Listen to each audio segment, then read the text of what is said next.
Hello, beautiful being. My name is Rebecca Abraxas. If you're here and you found this video, it is by no accident, that is for sure. You're here remembering your greatness and you're probably on your awakening and ascension journey, so welcome. Today's topic is, are you a modern mystic? And what's beyond being a modern mystic?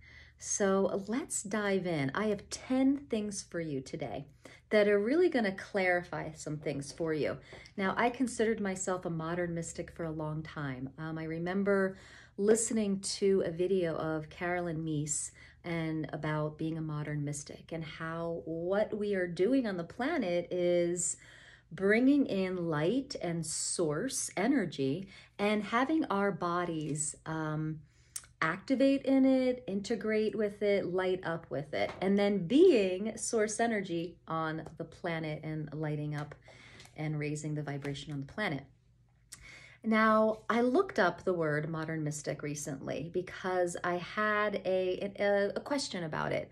And what I realized is that as we're on our awakening and ascension journey, we shift from being a modern mystic into a sovereign being.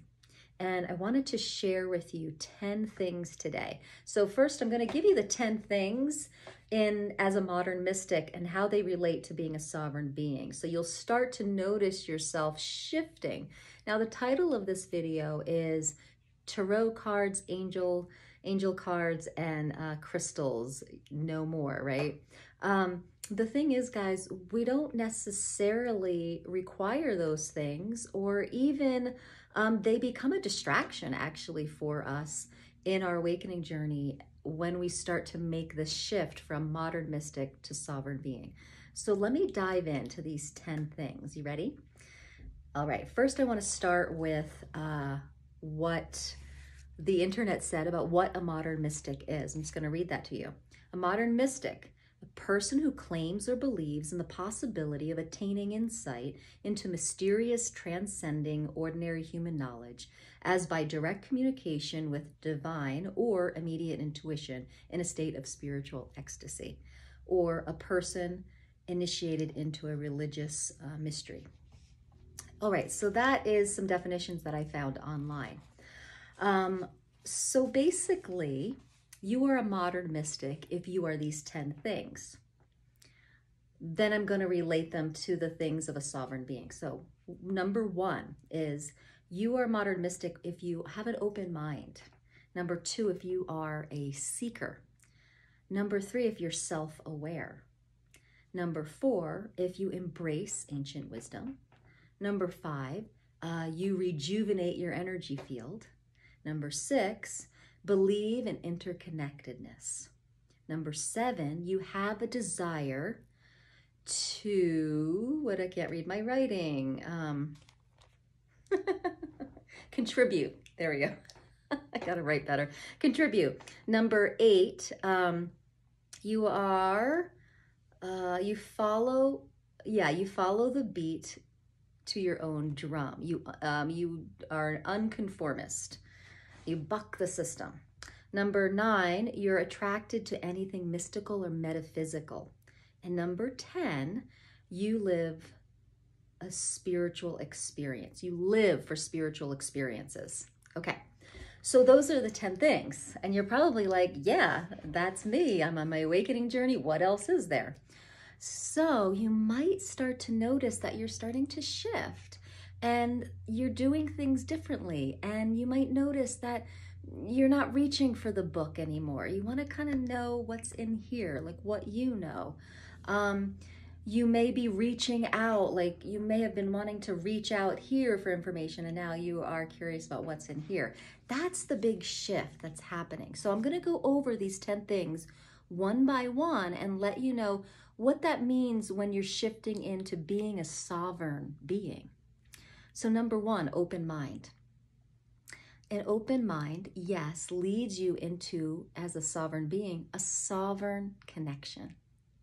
So yes, you have an open mind, which opens you up to this connection. Well, people do this, that it's up there, but it's really just everywhere.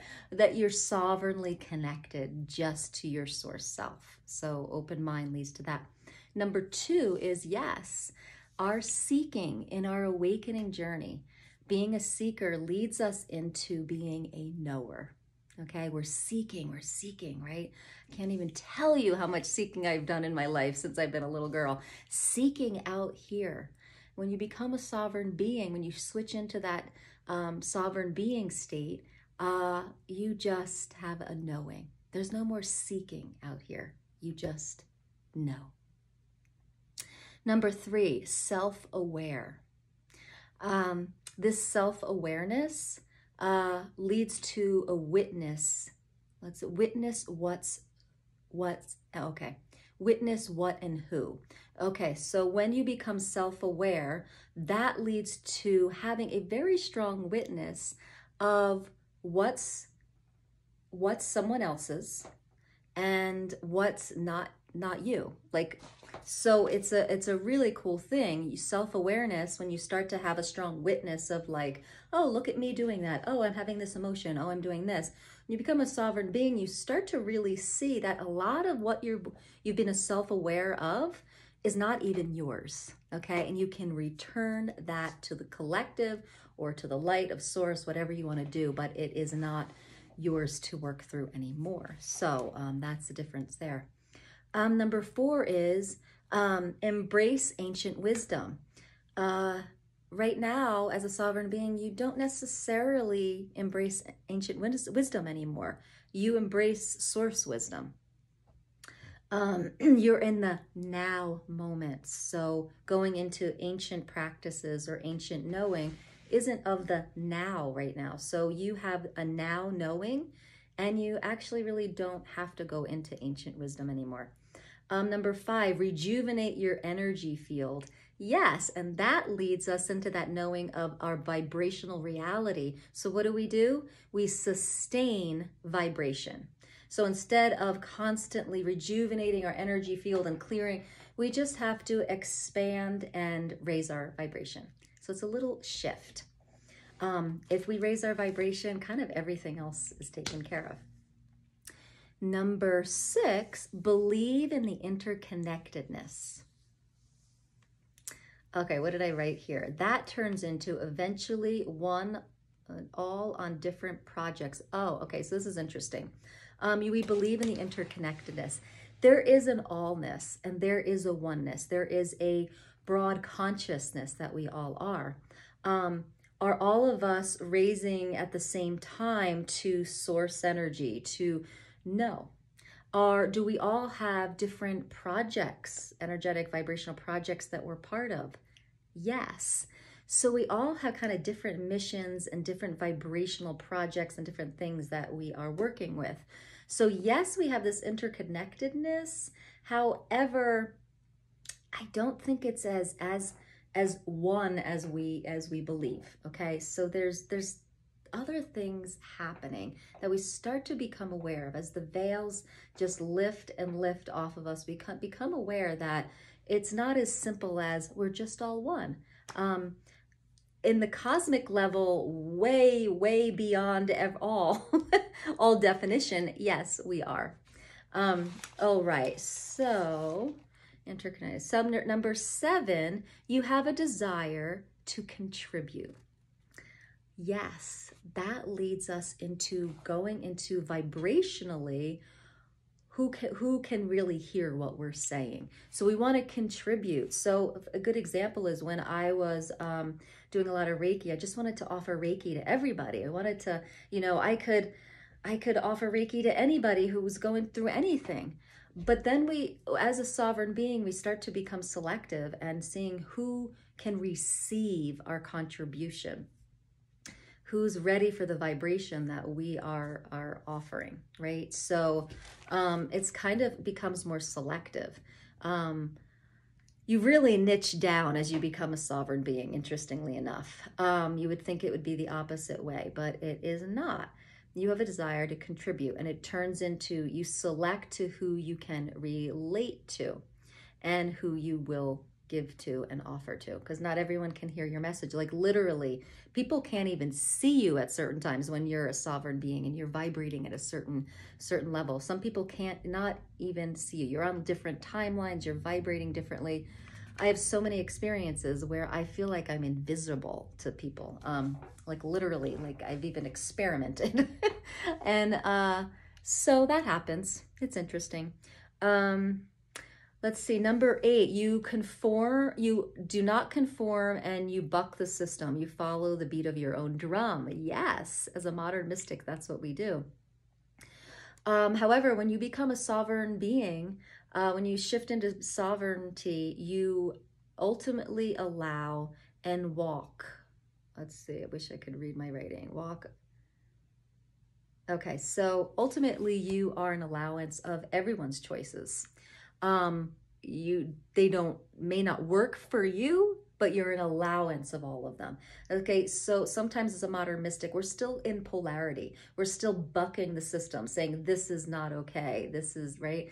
As a sovereign being, you understand that like all choices lead to consciousness and awareness. So as a sovereign being, you really step into more allowance for whatever's really happening on the planet. Number 9, you're attracted to anything metaphysical and mystical. As a modern mystic, it's really fun playing in that. But as you shift into sovereignty, you find sovereign connection. So this is where the tarot cards, the crystals, the angel cards, the tea leaves, all that stuff is mystical and metaphysical and kind of fun. I kind of miss it, but it's no longer a vibrational match. It kind of goes into other energies that aren't in alignment with your sovereignty anymore. So that stuff kind of goes by the wayside. I've given all my tarot decks away. I now use law of attraction cards and just Louise Hay's affirmation cards. But my tarot and my angel cards have been given away. And because they'll be of service to someone else on the path. And so, all right, so okay, and number 10, as a modern mystic, you live for those spiritual experiences, right? As a sovereign being, you live consciously moment to moment. So a lot of times as a modern mystic, we can't wait to get to our meditation or the sound healing or the meditation or the whatever it is, the mystical event, right? That raises your vibration and sustains it and you feel like, woo, and then you go back to your job, during the week. As a sovereign being, you actually are living that mystical experience all the time, awareness all the time. You are an aware, conscious being all the time. And as a sovereign being, you are mostly sustaining that high frequency all the time. You become a walking meditation. Now, I still love to meditate. I meditate now for 30 minutes in the morning. I'm working on getting onto 30 minutes in the evening, because I just love that time of really deep listening and really integrating and asking questions and just being with my source self in that way. So cultivating a relationship with it, just like you would any other relationship, right? But honestly, like you are sustaining that and you have access to that source self and that knowing all the time now. We don't have to go have the mystical spiritual experience to sustain it. Now, things I like to do, because we are human living in 3D world, sometimes we plummet, do this with our vibration. I love doing sound. I love using my voice to kind of expand back up. But you can do that just by expanding, right? I like doing it with the voice, but you can just do it by expanding into consciousness and then asking to expand and into your source self. And I've been really working with the body too, expanding the body to its source nature and infinite beingness. So guys, you are on the path. Are you shifting from modern mystic to sovereign being? I hope this list helped you to have some clarity around this. If you have any questions, put them in the comments. Let's have a conversation about this. I'd love to hear about your journey as well. Thanks for joining me here. I'll see you tomorrow. And be sure to join me Fridays for live streams. And if you need some mentoring and would like some extra one-on-one attention, see the description and there's some ways to do that there. All right. Mwah!